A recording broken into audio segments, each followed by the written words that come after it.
Okay, we have both carburetors lined up against each other. They match up identical. Yep. Fuel inlet right here. Same thing. Plunger.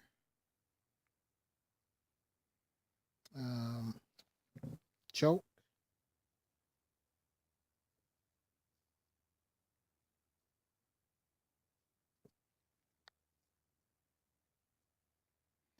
You just have to remove this bracket here. Once we remove this bracket, we should be able to use the bracket I have already laying on the moped. So I'm going to show you the moped I bought.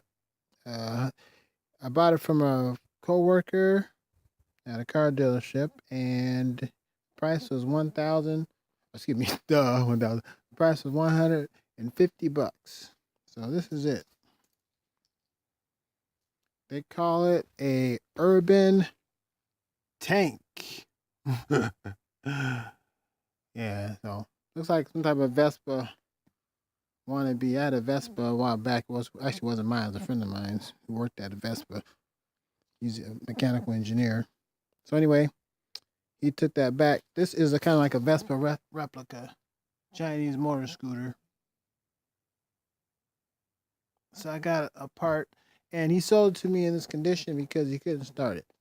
He said he couldn't start it. He said he let it sit for a year and it wouldn't start. So when I got it, he's correct. It did not start.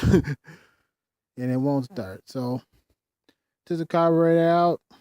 I force fed. I tried to fire the whole trick by putting fuel in the carburetor, and it did start. But it died soon as the fuel dissipated. So goes to tell me that there's no fuel coming into the inlet system passages.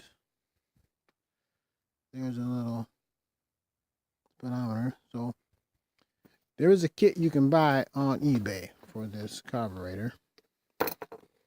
This carburetor is called a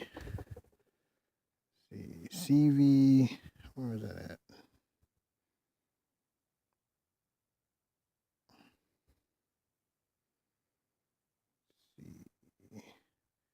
CV.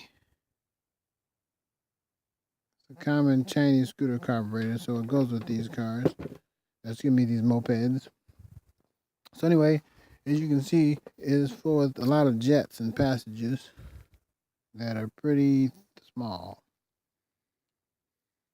I think we let it set. Some carbon buildup got into them. I could buy a jet kit. Go in here, take the whole thing apart, reseal this float bowl, and replace all the jets.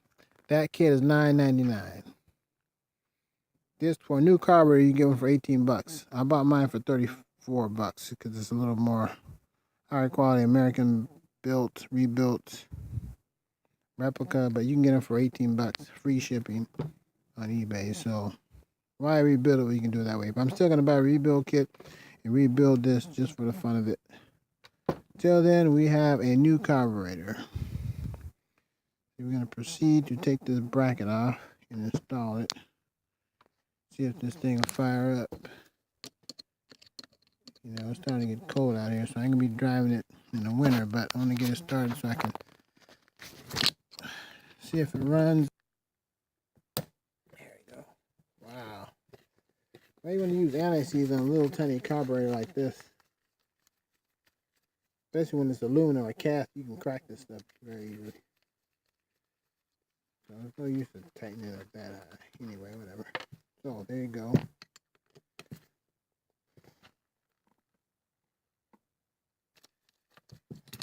Anyway, so bracket I bought is probably going to be self-adjusted to this carburetor. So I'm going to use the bracket I have already and implement it on here. And just put it back on and hope the adjustment will be a lot less. So you do have two screws. One screw, the upper screw looks to be a smaller screw. This upper screw with the bracket is smaller than the lower one. So you don't want to get those mixed up. You'll probably end up bottoming out one of the screws. Okay.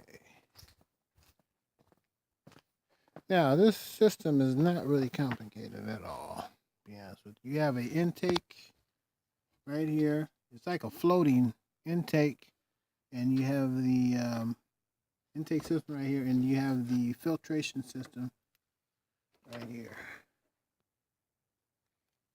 So this brings air into the intake system. This is the small intake system.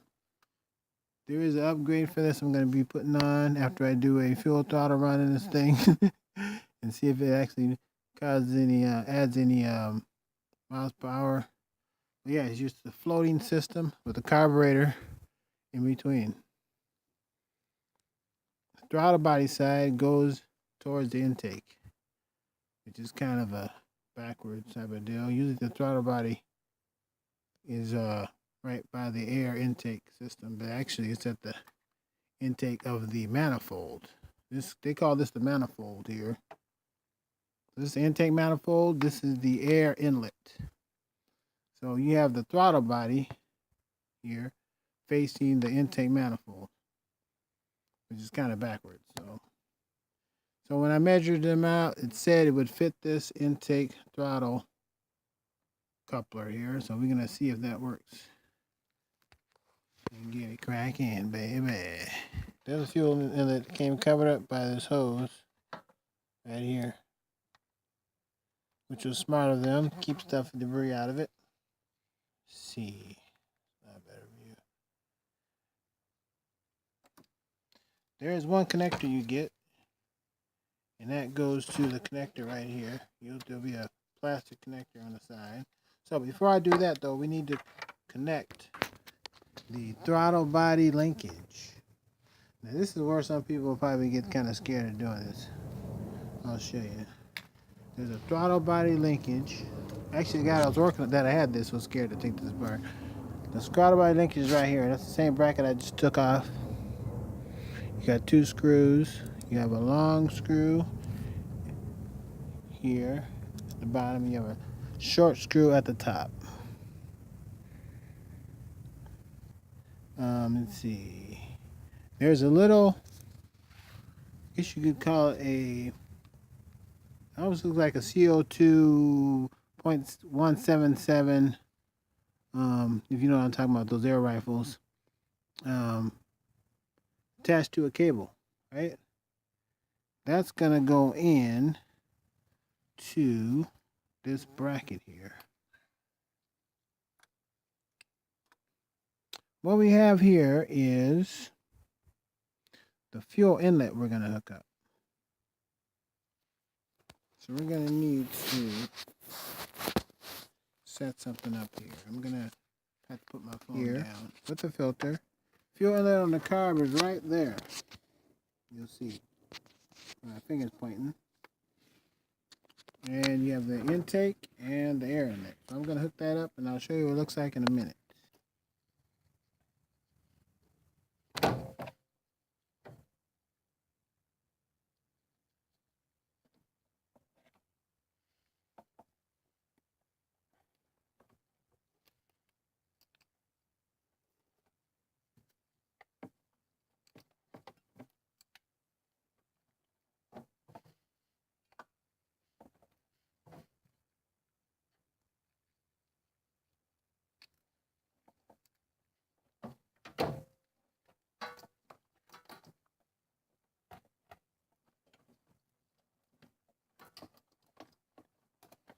Make sure you run the cables out of the way.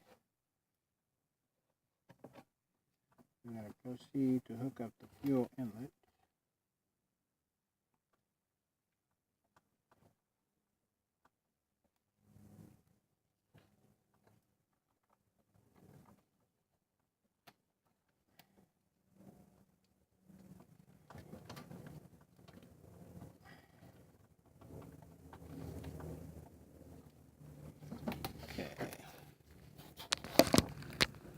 Here's the fuel inlet connected.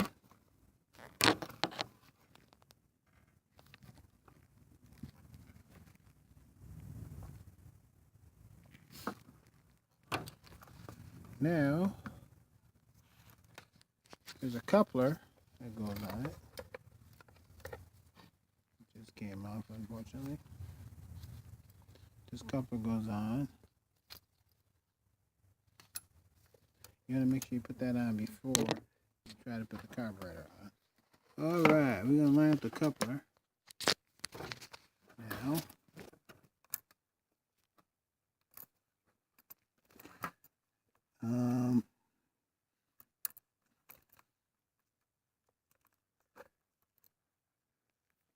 Kind of like this. There's a little notch right there to hold it in place. See if you can see it right on the edge. You line that notch up, hold it in place. Got the screw. And now you can proceed to put this on. Alright. Finally got this camera in a position where I can actually do something. So, we're going to come up here. Down here, actually.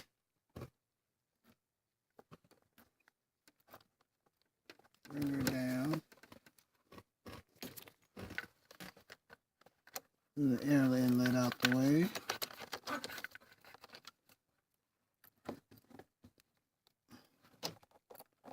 We can position this intake right over the hole where we want to be. And slide it over, right? Perfect size. There we go.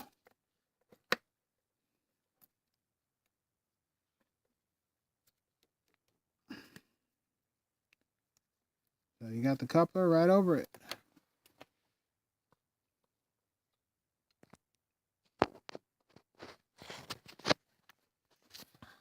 Just like that.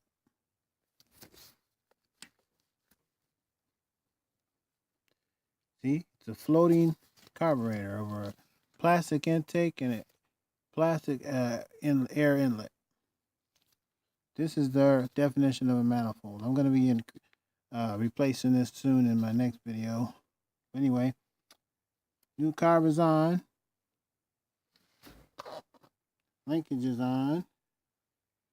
Once we tighten this down, we can test the linkage.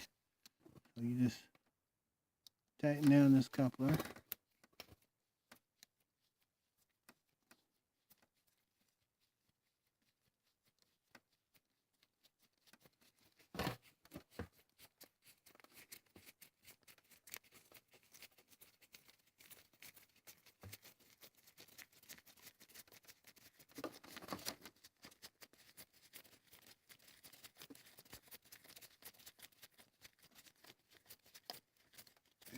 Go.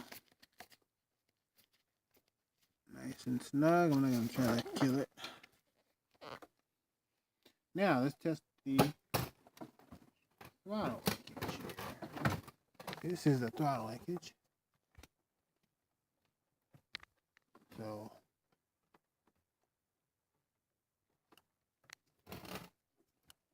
there it is.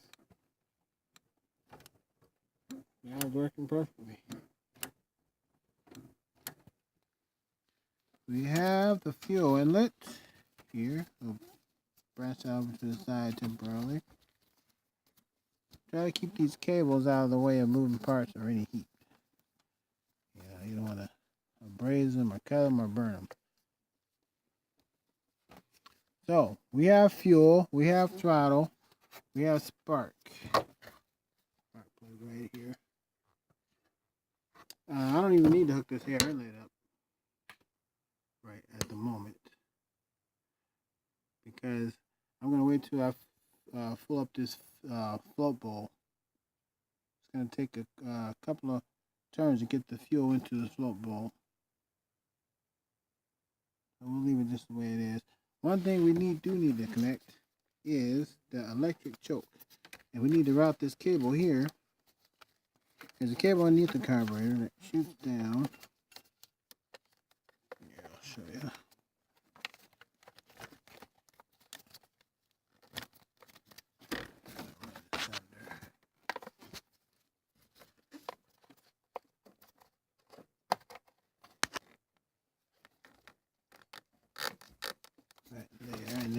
pull this cable, which is a really huge cable actually. I don't know why they made it so long. So this cable goes to your electric choke here. Now you want to make sure you run this cable. You know, it's up to you how you want to run it. You could just leave it on top because it's so long. But you have a connector right here, 2-prong. And this is your electric choke connection. Electric choke connection right there. Probably just a 12-volt connection. Loose fit. And it came out good. So we gotta hook this up a little better.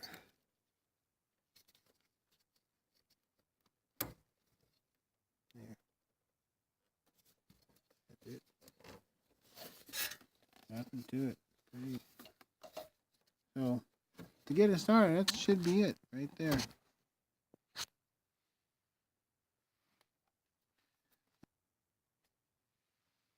All right.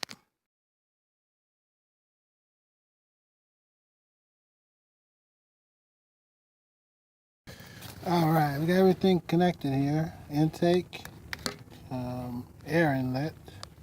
Still need to put the cover for the air filter. And got the new carburetors hooked up. No air leaks. No, fuel leaks that I see so far yet, but let's see if she cranks.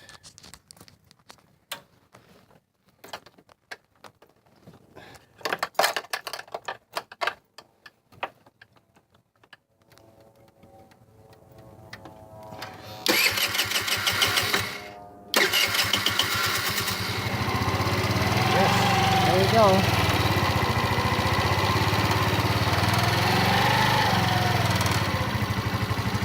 I'm gonna do a little adjustment.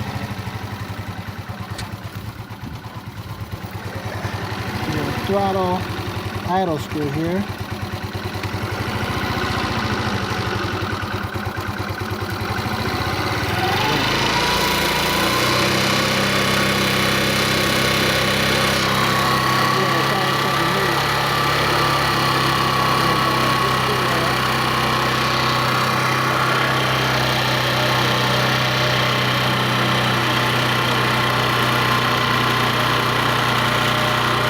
I want to get aware right where the tire begins to move. So I want to make sure I'm getting the least amount of fuel and I get more throttle movement. It is running.